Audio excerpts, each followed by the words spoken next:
Crise économique, tensions politiques et humiliation diplomatique. Trump dans la tourmente. Ce matin, alors que l'économie américaine connaît un nouvel effondrement sous sa présidence, Donald Trump a choisi de publier en priorité une photo de lui au Kennedy Center. On le voit sur un balcon, donnant l'impression qu'il s'adresse à une foule, alors que la salle est en réalité vide. Un geste qui, selon certains, rappelle les mises en scène des dictateurs du passé.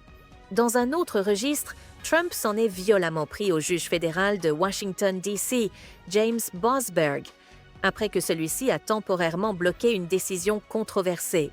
Le président voulait invoquer une loi pour expulser des migrants vénézuéliens vers des camps au Salvador, sous prétexte qu'ils feraient partie de gangs criminels. Ignorant la décision judiciaire, son administration aurait malgré tout déporté environ 200 personnes. Furieux, Trump a exigé la destitution du juge, le qualifiant de radical de gauche et d'agitateur, dénonçant une nouvelle fois une prétendue injustice. Parallèlement, la situation économique continue de se détériorer. Scott Bess, secrétaire au Trésor sous Trump, a reconnu qu'il ne pouvait garantir que les États-Unis éviteraient une récession, une déclaration qui a semé l'inquiétude sur les marchés financiers. Malgré cela, Trump persiste à affirmer que l'économie est florissante. Sur le plan international, un échange avec Vladimir Poutine a tourné à l'humiliation pour l'ex-président américain.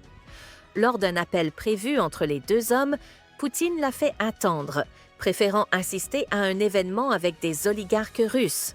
Lorsque quelqu'un lui a rappelé que Trump patientait, le président russe a simplement répondu qu'il pouvait attendre, provoquant des rires dans l'Assemblée. Cette scène a été perçue comme une gifle diplomatique. Enfin, la situation au Moyen-Orient s'envenime. Le cessez-le-feu à Gaza a volé en éclats et de nouvelles frappes israéliennes ont fait des centaines de victimes.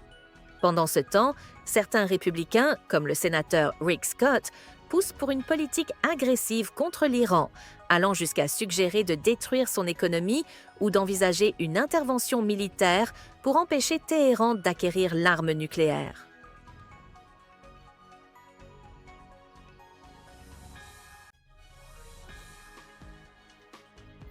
N'oubliez pas de soutenir et de vous abonner à la chaîne One World News afin de rester informé des dernières actualités.